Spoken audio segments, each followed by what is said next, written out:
नमस्कार दोस्तों, आज के हमारे इस वीडियो में हम आपके लिए सोमवती अमावस्या की कहानी लेकर आए हैं। दोस्तों, जब भी कोई अमावस्या सोमवार को आती है तो उसे सोमवती अमावस्या कहा जाता है। हिंदू धर्म में इस व्रत का बहुत महत्व है।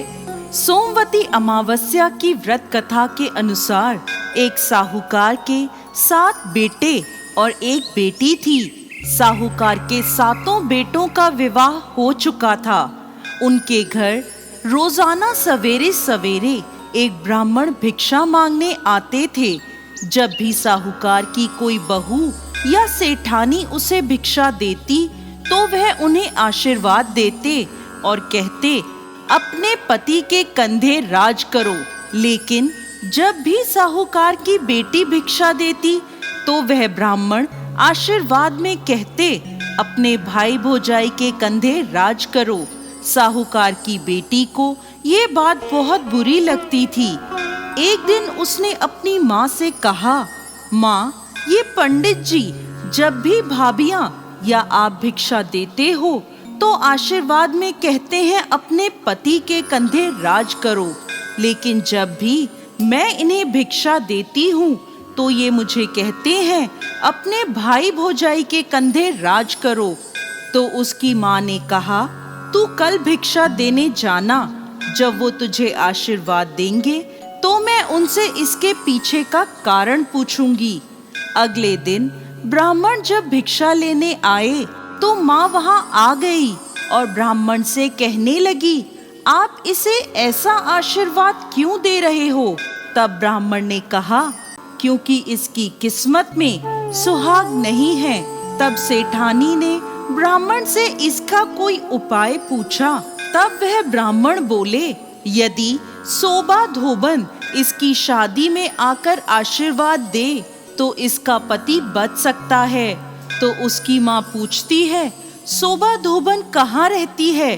पंडित जी बोले, 7 समंदर पार सोना धोबन का गांव है। तब सेठानी ने अपने बेटों से कहा, सोबा धोबन के गांव बहन को लेकर जाना है। 6 बेटों ने तो मना कर दिया, परंतु 7वां बेटा तैयार हो जाता है। दोनों भाई बहन सोना धोबन के गांव के लिए रवाना होते हैं। नदी के किनारे दोनों एक पेड़ के नीचे बैठ जाते हैं। उसी समय पेड़ के नीचे से एक सांप निकलता है और पेड़ के ऊपर चढ़ने लगता है। उसी समय बहन की नजर उस सांप पर पड़ जाती है।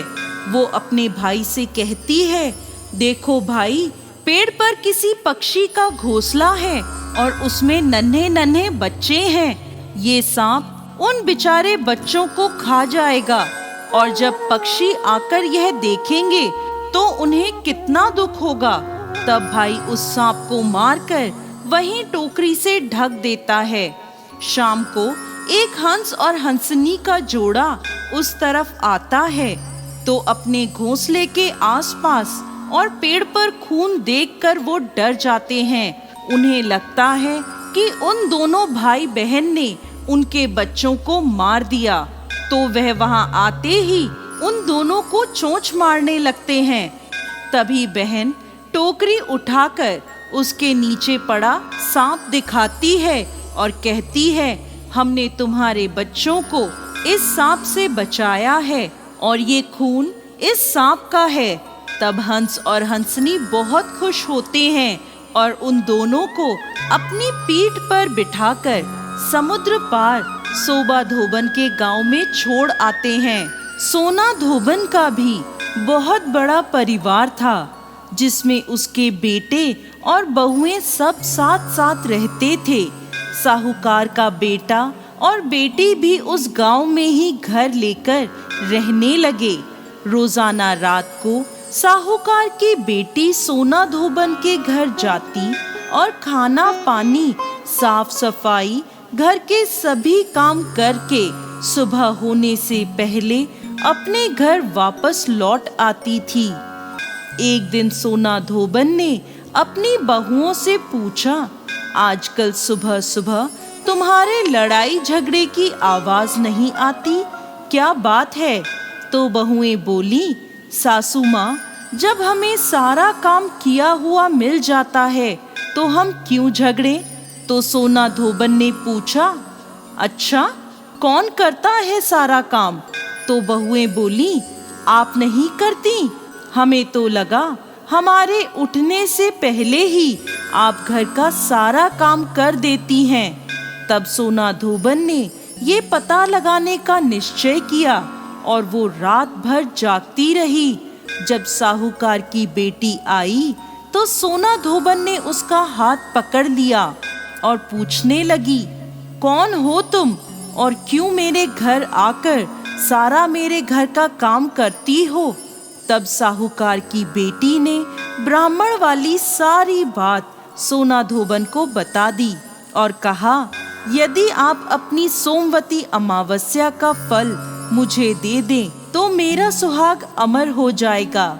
सोना धोबन ने उसकी बात मानते हुए उससे कहा, जब तुम्हारी शादी पक्की हो जाए तब मुझे न्योता भेज देना, मैं तुम्हारी शादी पर जरूर आऊंगी। इसके बाद दोनों भाई बहन अपने घर वापस आ जाते हैं और बहन के लिए लड़का ढूंढकर शादी की तारीख पक्की होती है। सोना धोबन को भी न्योता भेजा जाता है। शादी के दिन फेरों के ठीक बाद एक सांप आता है और दूल्हे को डस लेता है, जिससे दूल्हा मर जाता है। तब सोना धोबन संकल्प लेकर दूल्हे के मुंह में पानी डालती है और वो वापस जीवित हो जाता है। तभी से सोना धोबन के साथ साथ साहूकार की बेटी और बहुओं ने भी सोमवती अमावस्या का व्रत करने का संकल्प लिया। जय अमावस्या माता।